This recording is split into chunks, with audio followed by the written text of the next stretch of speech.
Welcome back to my channel Shiuli's রান্নাঘর। আবারও চলে এসেছি নতুন একটি রেসিপি নিয়ে। আজকে আমি করে দেখাবো ডিমের একটা রেসিপি। এই যে মাছের ডিম, এগুলো আমি এই যে গরম জল বসিয়ে দিয়েছি। এখন এই গরম জলের মধ্যে আমি মাছের ডিমগুলি দিয়ে দেব। মাছের ডিমগুলো একটু গরম করে নেব, সিদ্ধ করে নেব। হয়ে গেছে এগুলি গরম করা। এখন আমি এগুলো নামিয়ে ফেলবো, নামিয়ে একটু ঠান্ডা করব। আমি মশলাগুলো করে নেব। পেঁয়াজ দিচ্ছি, গ্রাইন্ড করে নেব পেঁয়াজ, একটু রসুন আর 3টে কাঁচা লঙ্কা, তোমরা তোমাদের স্বাদ মতো দেবে। আদাও দিচ্ছি।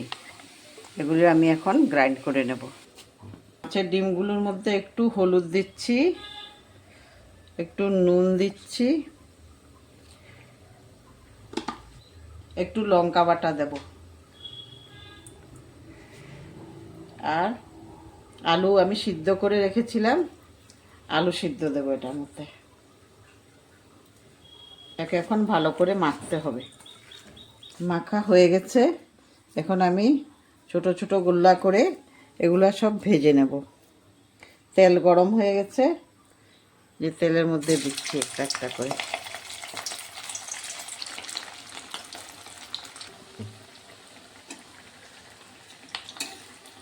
এগুলো এখন ভেজে নেব ভালো করে। লাল লাল করে ভেজে নিতে হবে। সব কয়টা আমি লাল লাল করে ভেজে নেব এখন। এগুলো ভাজি হয়ে গেছে। এখন আমি এগুলো নামিয়ে ফেলবো। এগুলি লাল লাল করে ভেজে নিয়েছি, এগুলি হয়ে গেছে। এখন আলু ভেজে নিচ্ছি। এখন অল্প আলু দেবো। আলু না দিলে একটা ভালো লাগবে না, একটু আলু দিতে হবে।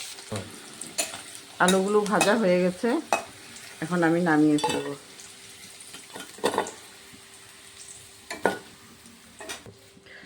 ফোড়নে জিরা দিচ্ছি আমি, 2টো তেজপাতা। এবার আমি মশলাগুলো দিয়ে দেব।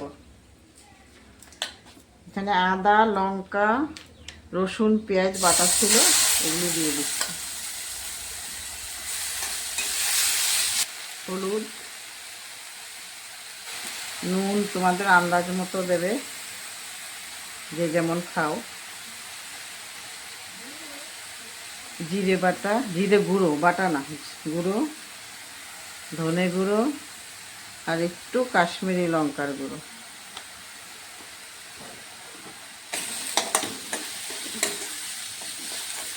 মশলাগুলোকে একটু ভালো করে আমি ভেজে নেব। এখন মশলা প্রায় ভাজা হয়ে গেছে। আমি এখন টমেটো পেস্টগুলো দিয়ে দিচ্ছি। টমেটো পেস্টগুলো ভালো করে ভাজতে হবে। ভাজা হয়ে যাচ্ছে, আর একটু হলে হয়ে যাবে ভাজাটা। মশলাগুলো ভালো করে ভাজতে হয় কেন? আদা, রসুন, টমেটো এগুলো যখন কাঁচা গন্ধটা না থাকে, কাঁচা গন্ধ থাকলে ভালো লাগবে না, এই জন্য ভালো করে ভেজে নিতে হয়। তোমরা কে কোথায় থেকে দেখছো আমাকে কমেন্ট করে বলবে, কেমন হয়েছে বলবে।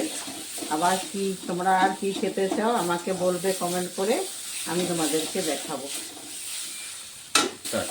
মশলা ভাজা হয়ে গেছে, আমি এখন জল দিয়ে দিচ্ছি।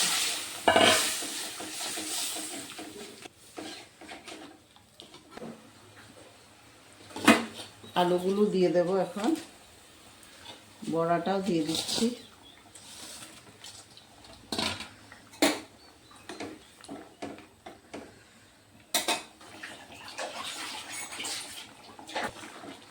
হয়ে গেছে এগুলি। এখন আমি নামিয়ে ফেলবো। একটু গরম মশলা দিয়ে নামিয়ে ফেলবো। একটু গরম মশলা দিয়ে দিচ্ছি। গ্যাস অফ করে দিচ্ছি আমি। এখন হয়ে গেছে। কত সুন্দর হয়েছে দেখো। তোমরাও করে খাবে, কমেন্ট করে জানাবে আমাকে, লাইক করবে, শেয়ার করবে, আর একটা সাবস্ক্রাইব করে দেবে, আর পাশে থাকা বেলটা বাজিয়ে দেবে। Thank you.